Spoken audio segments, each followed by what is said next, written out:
FIOVANA is a 5-year resilience food security activity funded by USAID BHA and implemented by the Adventist Development and Relief Agency, ADRA, and its partners, with FHI 360 leading our SBC activities. The program aims to achieve sustainable improvement of food and nutrition security and resilience of vulnerable populations in the 3 regions of Atsima, Atsinanana, Vatovavi, and Fitovinani. In 2021, at the beginning of this massive undertaking, 66% of households within FIOVANA's target regions were found to practice open defecation, and only 3% had improved household-level sanitation facilities. In the same regions, only about 4% of households had soap and water at a hand-washing station on their premises.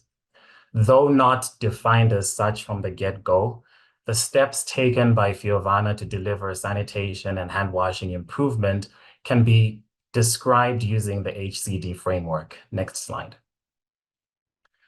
So like Jess mentioned, when most people think HCD, they think products rather than strategies. The first part of my presentation has to do with HCD in strategy development. So in the chat, Desta asked how the HCD process is different from participatory community problem identification like CLTS. This part of my presentation will hopefully answer that question. So when the project started, instead of defaulting to continued sanitation promotion through community-led total sanitation, popularly known as CLTS, FIOVANA co-created a sanitation promotion strategy with community members. The formative research became the HERE phase, community strategy co-creation became the CREATE phase, and a rollout of sanitation improvement interventions within communities became the DELIVER phase. The formative research started in October of 2021 in 9 representative communes across the 6 districts of FIOVANA's working areas. This included key informant interviews, focus group discussions, and in-depth interviews with traditional leaders, champions, adults, and youth. And this helped us uncover the strong cultural attitudes towards OD. And what we found was strong resistance towards latrine adoption.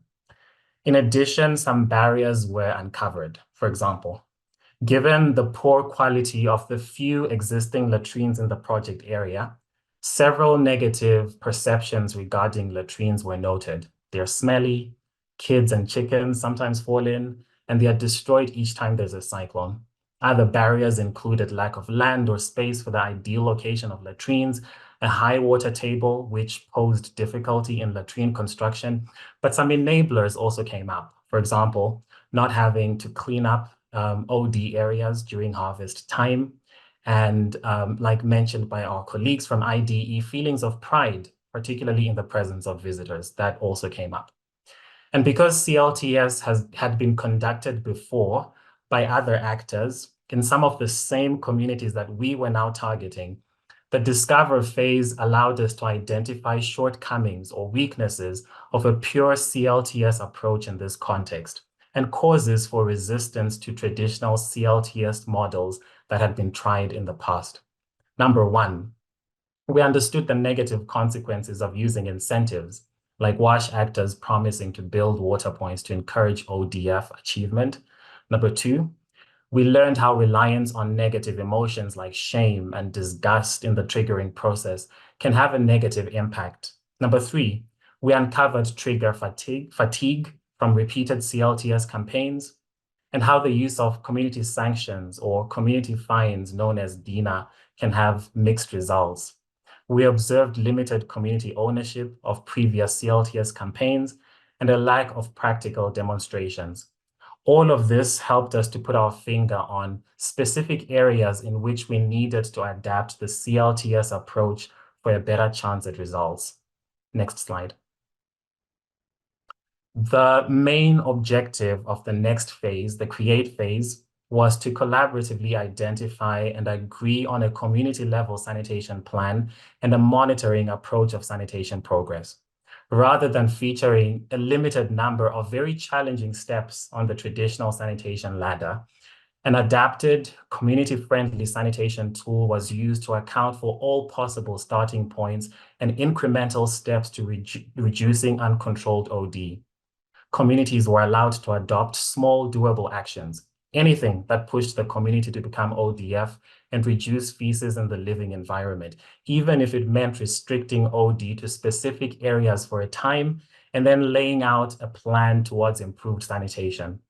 This phase also included latrine design prototyping and design support. Next slide. The deliver phase involved identification of early adopters, model households, and model communities, as well as self-monitoring of each community's advancement on their community-adapted and adopted sanitation ladder. As of April of 2023, 126 of FIOVANA's sanitation co-creation villages have been declared ODF, with a couple more expected to be declared ODF in the coming months before the project closes. And although the latrines have begun to appear in a region where sanitation progress hadn't been made in years, these initial results have looked quite different. So for example, several villages in the southeast of Madagascar tend to be clustered, and there's very little space between homes. Given the space limitation in these communities, community sanitation plans have favored the gradual construction of similarly clustered latrines around or near their settlements, or, like in the image on the left, on former OD sites near the village.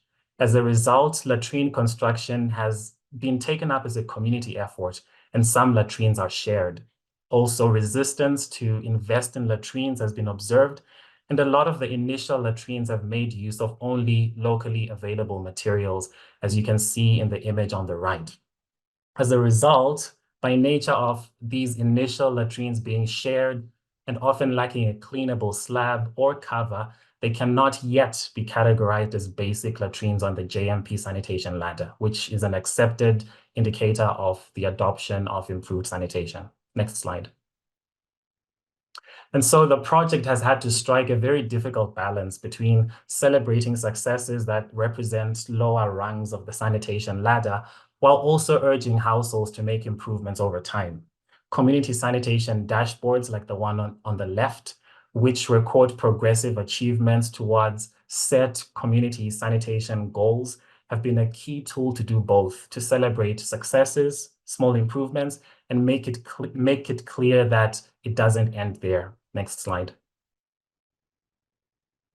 For our hand washing strategy, FIOVANA adopted a trials of improved practices approach, also known as TIPS, which, just like HCD, focuses on engaging the end users directly in the development and refinement of solutions. So this time we're talking products as the HCD solution. Starting in September of 2020, interviews and observations were conducted to understand local hand washing practices.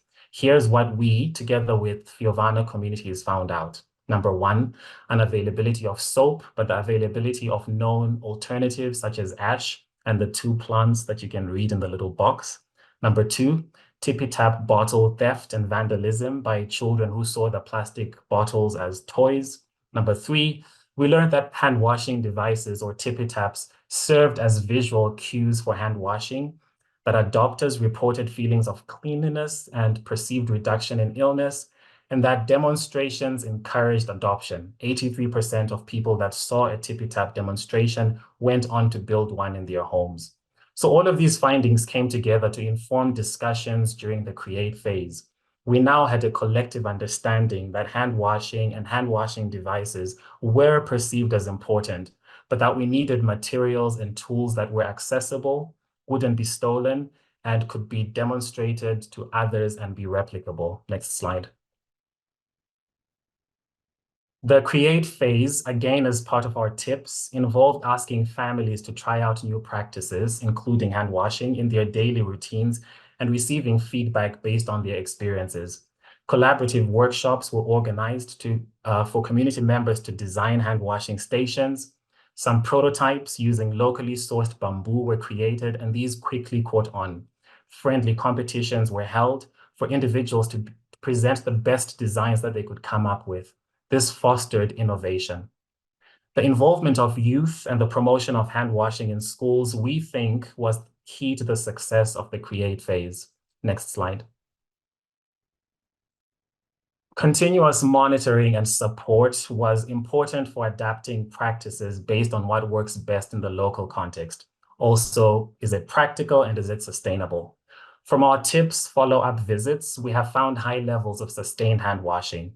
During our initial tips pilot phase, a key indicator of improvement was the increase in the percentage of households with soap and water at a hand washing station on their premises from 3% in May of 2021 to 47% in September of 2022.